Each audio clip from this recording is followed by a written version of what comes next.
What happens when a battle-tested CIA officer fresh from 3 tours in Iraq goes head-to-head with the man who could soon control America's entire military? In a tense Senate confirmation hearing, Senator Alyssa Slotkin didn't just ask polite questions, she launched a constitutional stress test, pressing Pete Hegseth on whether he'd serve the law or the president's will.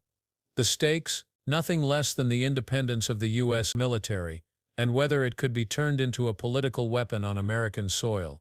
This wasn't a routine exchange, it was a warning shot heard far beyond Washington's walls. Under the guise of enforcing the law, what he's doing may well be illegal.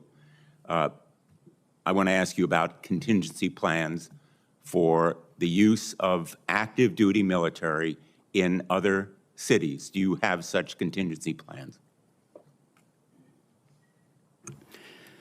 Senator, I would just say we share the president's view that, as you characterized it, we are deeply disturbed and alarmed that ICE officers are being attacked while doing their job in any city in America. And so allowing National Guard or active troops under existing authorities to defend them is important. On ICE officers, yes, but we ought to be equally alarmed by the illegal use of active duty Marines or other military. I take it from your answer that you do have contingency plans for the use of military in other cities.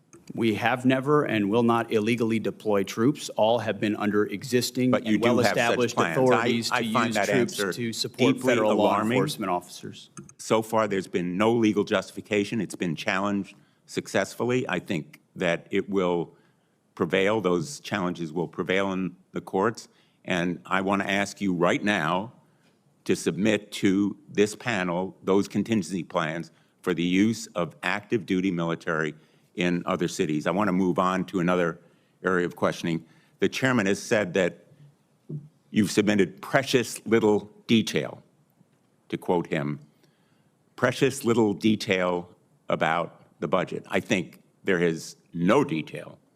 This budget is literally a rough outline with short-sighted shortfalls.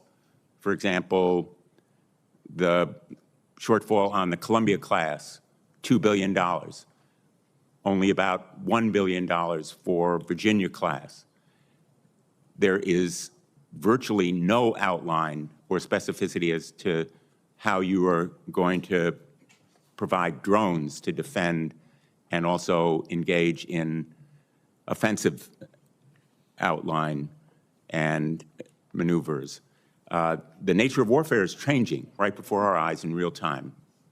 Unmanned aerial and undersea warfare is happening in Ukraine and elsewhere, and I think that you owe this committee and the American public more specificity in that budget, because we will be at risk, we are at risk right now, in the Middle East. And I want to know whether we have contingency plans to protect our U.S. personnel in the region from the kind of swarm of drones that have proved devastating already to 3 of our service people in the Middle East on a base in Jordan. Do you have such plans to protect against drones there?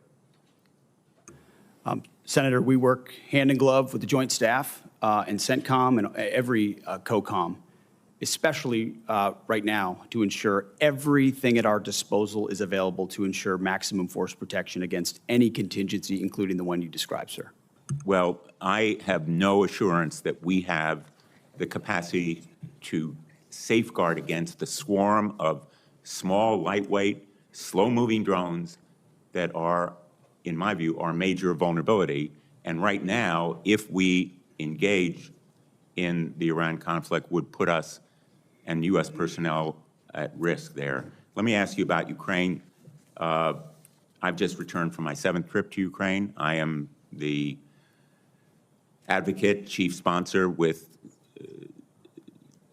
Senator Graham in the Russia sanctions bill. You said that the United States and the ranking member cited it, that we must start by recognizing that returning to Ukraine's pre-2014 borders is an unrealistic objective and will only prolong the war. My question to you is, when will you release the PDA $4 billion in equipment that Ukraine desperately needs? It's sitting there. Ukraine deserves it. When will it be released? We're aware of PDA 75, and that is a decision we can make in the future. My time has expired, but I Thank you. don't consider that answer adequate. Thank you, sir. Slotkin came into the hearing with a unique perspective. She wasn't just another lawmaker reading from prepared notes. She was a CIA officer recruited in the aftermath of 9/11 events, someone who had served armed in Iraq alongside the military, and someone who had worked under 4 different secretaries of defense, both Democrats and Republicans. She'd watched leaders make life and death decisions in the dark of night, and she was a Democrat representing a state that Donald Trump had also carried. That combination meant she understood the political divide, but she was there for something deeper than partisan talking points. Her opening salvo went straight to the heart of the matter. No president, regardless of party, has the right to use the uniformed military in a way that violates the U.S. Constitution. She invoked the principle of keeping the armed forces out of domestic affairs, a principle enshrined in laws like the Posse Comitatus Act.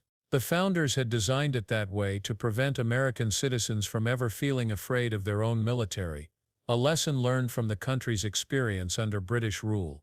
Her message was clear: the Pentagon is not a presidential plaything. Then came the question that set the tone for the entire exchange: would Hegseth's loyalty lie first with the Constitution, or with the president issuing the orders? She pressed him to acknowledge that illegal or unconstitutional orders can be given, and that a defense secretary's job is to refuse them. At first he sidestepped, rejecting the premise that President Trump, or any president, would issue such commands. But Slotkin wasn't letting go. She wanted him to say on the record that there are some orders no defense secretary should follow. To make her point, she turned to a real-world example. During Trump's term, then Defense Secretary Mark Esper had overseen the use of low-flying helicopters to disperse unarmed protesters in Washington, D.C. Esper later apologized publicly for the decision. Was he right to do so?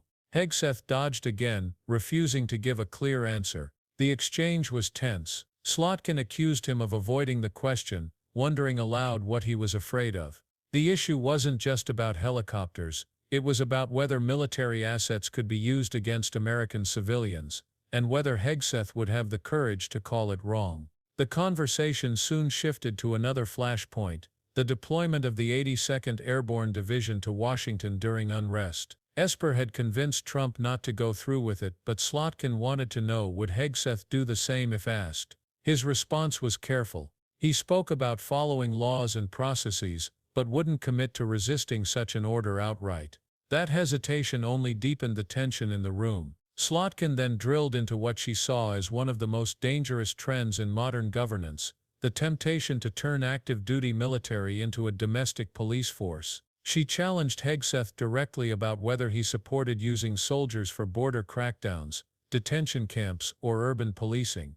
Her concern wasn't abstract. She pointed out that the military is not trained for law enforcement roles, and history had shown the problems that arise when troops are tasked with missions outside their expertise. Hegseth, however, pivoted to talking points about securing the southern border and preventing illegal crossings, avoiding a direct yes or no on the core question. From there, the hearing moved into territory that most Americans rarely think about, but that's critical to how the military functions: the Uniform Code of Military Justice. Slotkin wanted assurances that Hegseth would respect its independence. She reminded him that it's Congress, not the Pentagon, that sets those laws. She also confronted him over past comments suggesting that some JAG officers, military lawyers, prioritized their own careers over the troops they served. Was that how he really viewed the people who safeguard military justice? He clarified that he was speaking only about certain individuals he'd encountered, not all JAGs, but the concern lingered. Why did this matter so much? Because, as Slotkin well knew, the enforcement of military justice is one of the strongest safeguards against politicizing the armed forces. In the wrong hands, it could become a weapon to punish officers who resist unlawful orders, or to protect those who cross ethical lines, as long as they remain politically loyal. Her questions about whether senior officers like General C.Q. Brown were on a removal list weren't just about personnel. They were about whether merit, lawfulness and readiness would remain the criteria for leadership or be replaced by ideological alignment. The subtext running through every exchange was the same.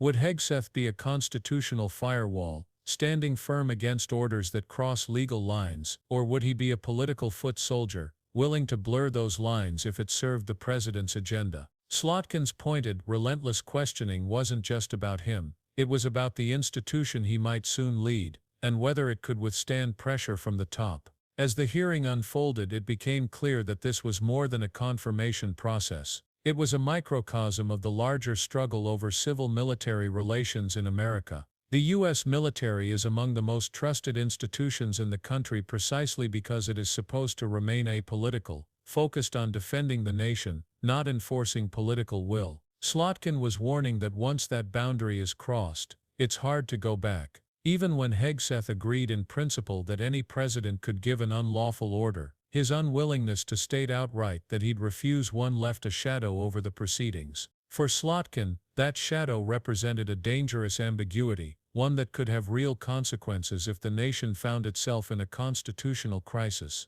By the end, viewers weren't just left with an impression of two political figures sparring. They were left with a question about the future of the Pentagon itself. Could it remain the disciplined professional force that Americans count on, or was it at risk of becoming a tool for domestic political battles? And in that choice, what role would the next defense secretary play? This was the confrontation that peeled back the layers of political theater and revealed the high stakes underneath. It showed just how fragile the guardrails of democracy can be, and how much depends on the judgment of those appointed to protect them. Slotkin's questions may not have gotten all the answers she wanted, but they made the stakes clear for anyone paying attention. So now it's over to you. If you were in that chair about to take charge of the most powerful military on earth, would you promise to say no to the president if the order crossed the line, or would you trust yourself to navigate that moment when it came? Drop your thoughts in the comments, make sure you're subscribed so you don't miss what comes next, and stay tuned, because the next hearing we're covering is even more controversial.